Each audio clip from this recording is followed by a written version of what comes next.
attack, fast fatal heart impact, past painful scars. In fact, I blast tasteful bars and packs. I back up my actions, fact don't ask, grab reactions, jacked attack with every word, then act with class as they hear me snap. I got nothing to lose, cause I fought and felt the bruise. Now I'm not the one confused, call the shots and they produce. I ain't lost, I'm finally loose, pick a new silver excuse. I need the views to boost me to a new abuse of being used. Everybody wants a piece now, y'all can rest in peace now. You're dead to me, so peace out. Remember, you're discreet out. Get ready for defeat now. Alrighty. Hello everybody. This is Kirusho here. And now, whenever we last left off, Midoriya, he is at the age of 12. And it has been a couple months since we have last seen him. Whenever Midoriya was out during a rainstorm, he was attacked and almost mugged for the resources that he was trying to bring back to his camp. Whenever that happened, Ochako stepped in and proceeded to knock the man off of the building with quite a lot of force. Now, afterwards it was discovered that there are people going after the supply drops, and they are not peaceful. Inko can tell by the way they're acting and by, at least, what she can see. These people, they're going to take. They're back in the situation again.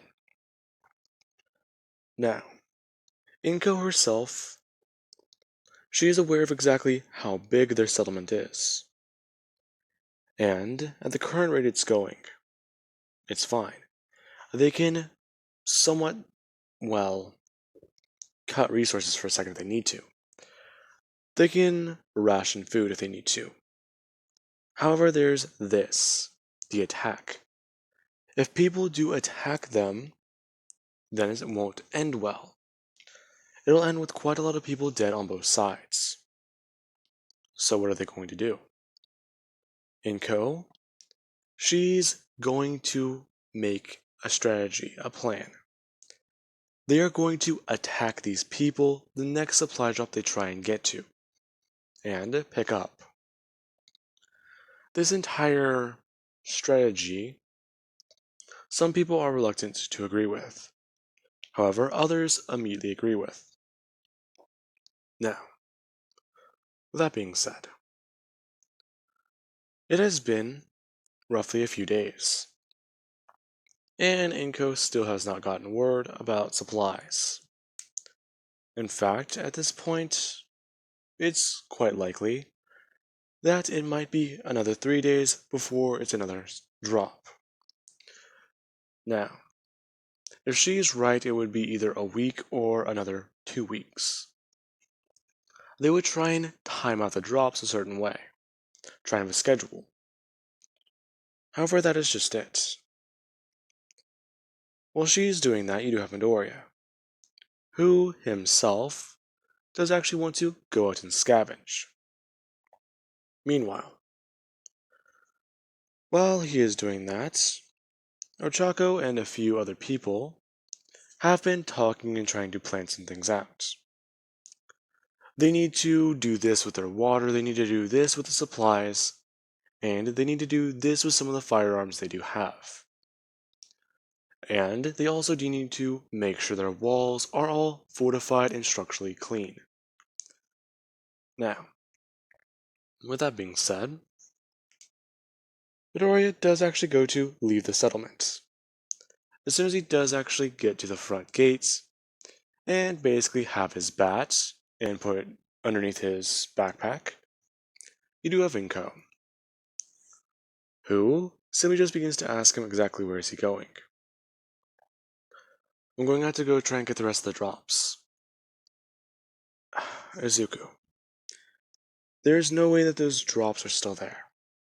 It's been too long. People have either already gotten them, or they themselves were either torn apart or probably lit on fire. Most people don't really care. They don't really do anything. What are you talking about? Most people try and use those things for traps, and you might be walking straight into one. The amount of things in this world that you have yet to see. Well, I'm trying to prevent you from seeing them. You've already had to see people die. That's not something I've ever wanted you to see. However, this is just it. If you go out and get hurt, then I won't feel any better. I would have my own baby's death on my conscience. So for right now, just go help your father. In fact, I hear right now that they found something, and he might need your help with it. Why? Can't I just go? I just won't go around those areas. No. If we know for a fact that they are out there, then we are not sending out children. Especially not you. In fact, we're not even sending out a lot of our own runners. Now, just go help your father. Midoriya, annoyed. Him just walking over and seeing what his dad is working on. Now, you do have Hisashi. Hisashi is currently trying to pick a lock. Now, whoever found it, well, they were surprised. Someone found this tiny box that is at least a very good weight. And whenever you do shake it and rattle it, there is something inside. They brought it back because they don't know if it's either going to be useful or not. However, if someone had enough time to lock it, then it was going to be important. Now, with that, Midoriya, he walks in and sees his father, who is currently picking it, trying to actually get through there and open it. His father dropping some of the pieces onto the ground, and actually getting a bit annoyed and pissed off himself. Someone just smashing his hand down in the box before just yelling shit again. Now, Midoriya asks his dad what he's doing, and Hisashi does turn to see his son, telling him that he's trying to get this thing open. Oh, why? Someone brought it in and they thought it might be useful. Anyways. It's been annoying. You ever pick a lock? No. I don't think so. Well, come here.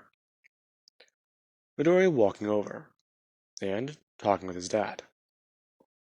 Hisashi explaining that with, the nerve damage in his hands, holding onto certain things or smaller objects is a lot harder. Sometimes his hand just lets go in response.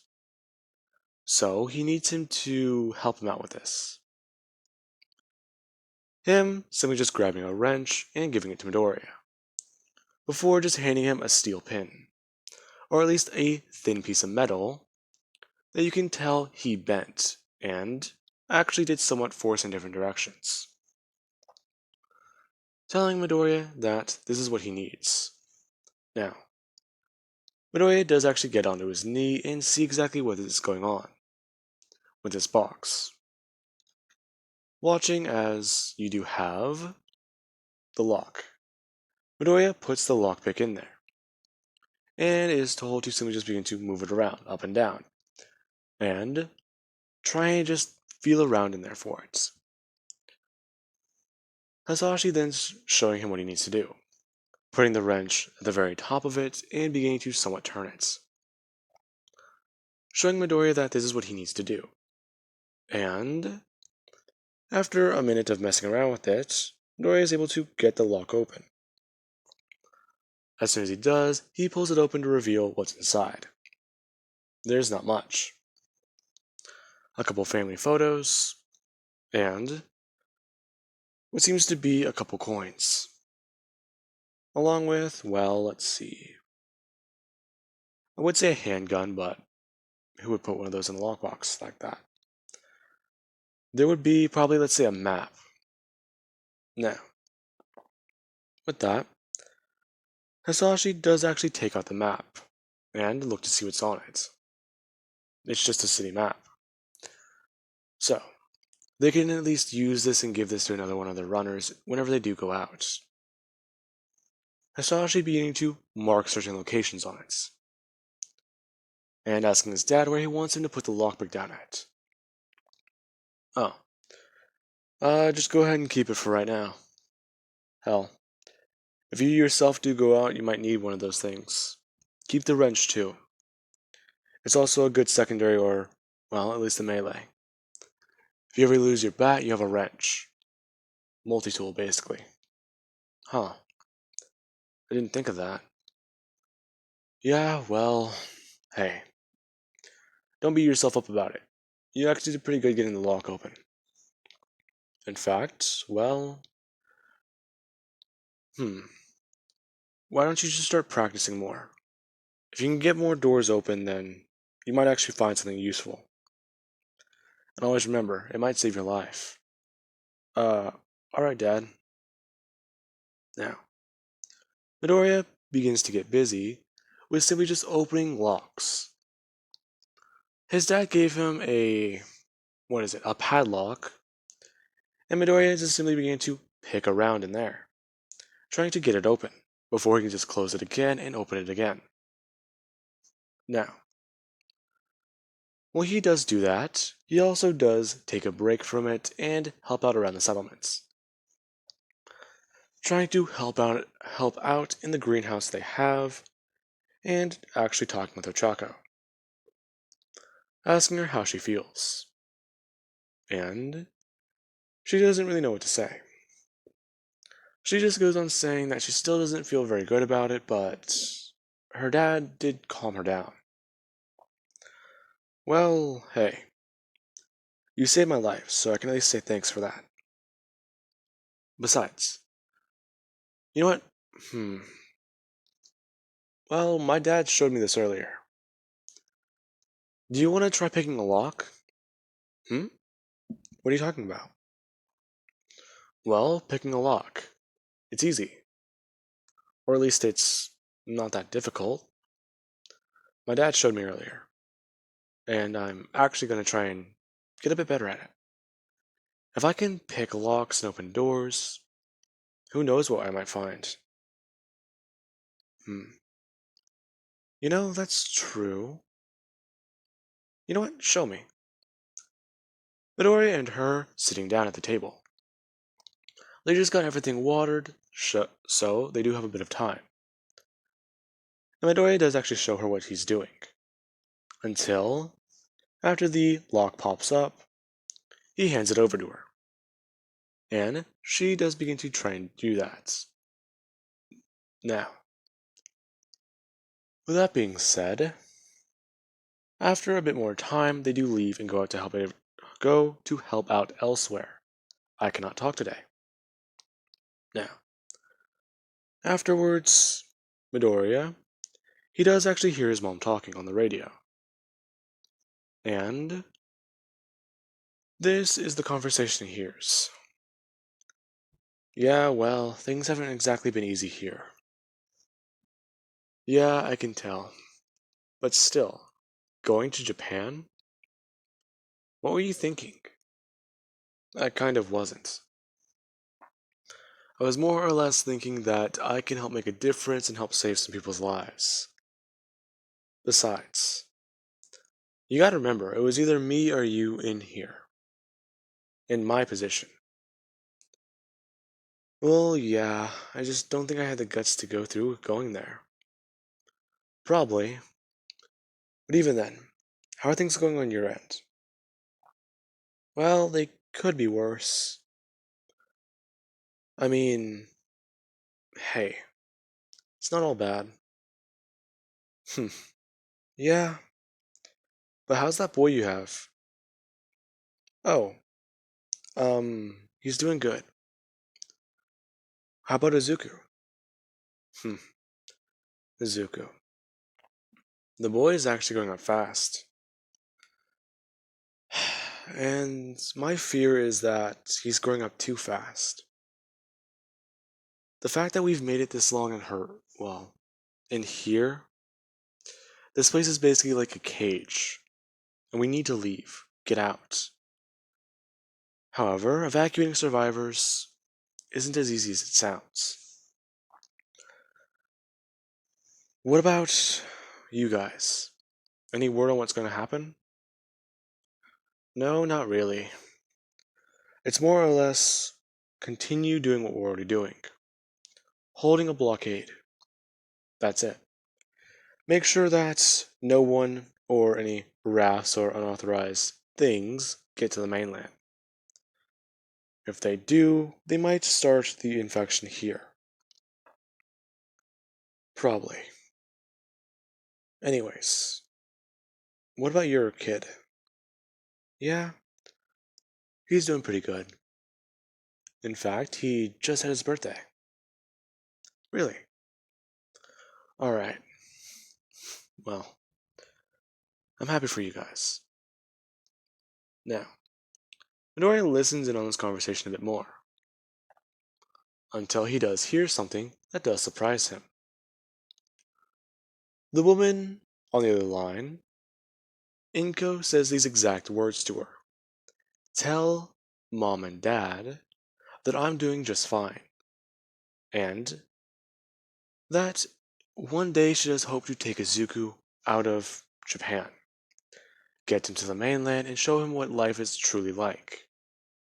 That life isn't about just running around, scavenging for food every day, and killing infected. Now, that does actually surprise Midoriya. And he then just does one thing, knocking on the door. As soon as Inko hears that, she actually does grab the radio and go to turn it off. However, whenever the door is open, it's Midoriya. Midoriya. I must bit my tongue saying that. Now, Midoriya is standing there asking his mom who she's talking to. He thought he heard another voice. It's, ha.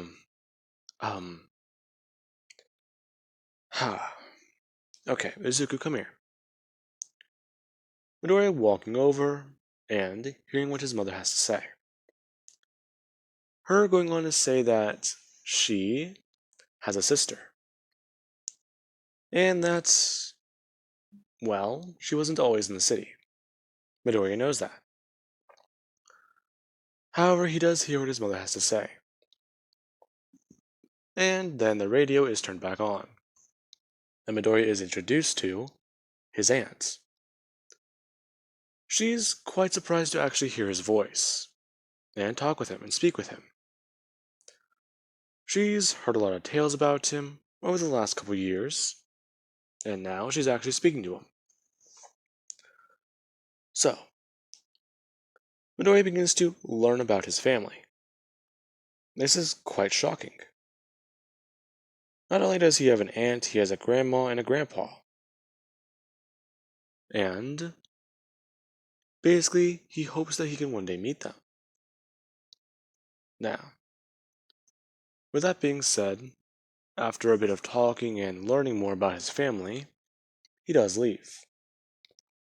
And Inko does wish her sister a good night. That being where she actually does turn off the radio, or at least she switches channels, She switches them over to different channels and begins to listen in. Staying on one channel for 5 minutes and switching over to another one for 5 minutes. Until whenever she does switch over to her third or fourth one, she does hear about it. She hears about a supply drop that will be happening at roughly 6 a.m. Now, that is not good. 6 a.m. That is directly before sunrise. So, these drops, they aren't going to be very easy to get. Now, Inko actually does begin to hear their locations, and begin to write them all down. This supply drop is being dropped off at the corner of this street and this street, in the middle of this street and this street. Now, after she does write them all down, she actually does begin to think. trying to go over the list she has. They have this exact number of firearms, this exact number of people. And if they were to take all their weapons out, they can do a fully coordinated ambush. However, there's a problem. That would leave the settlement completely defenseless. And it would not be very good. If they leave this place defenseless, if those guys were to attack, they would probably kill everyone here. And that's just the problem. So, she begins to try and factor in quirks. They would be very usable. However, that's somewhat of another problem. Her trying to think about grenades and other contraptions that they might be able to have. Now, Inko actually does go to Hisashi and try and bring this up to him. And Hisashi, he himself begins to help her on the plan. They can set certain traps here and here. Whenever they do go out early in the morning, they can head out around 5. Inko can be the one who goes out ahead. She's faster, lighter, and is able to outrun any zombie, including volatiles. Volatiles might be able to jump and run around, but they cannot fly. At least, not some. If she does encounter a flying volatile, she just simply needs to use a UV light. Now, as for the men attacking them, if she can set up a bit of a small trap, it's going to be quite easy. The trap necessarily does not need to use firearms. Firearms would draw the attention of the infected, so it's going to be quite easy. If they can find and scavenge any nearby bleach, then the trap will be easy to set. They only need 2 things, and, well, one of these components, it's going to be harder to find. The other one, they can simply just make. Enko, she can understand what Hisashi is about to do. Hisashi, if she's going at this correctly, is going to try something either very stupid or genius. Now, with that being said, I do hope you guys enjoyed, and have an amazing day. Catch you guys in the next part.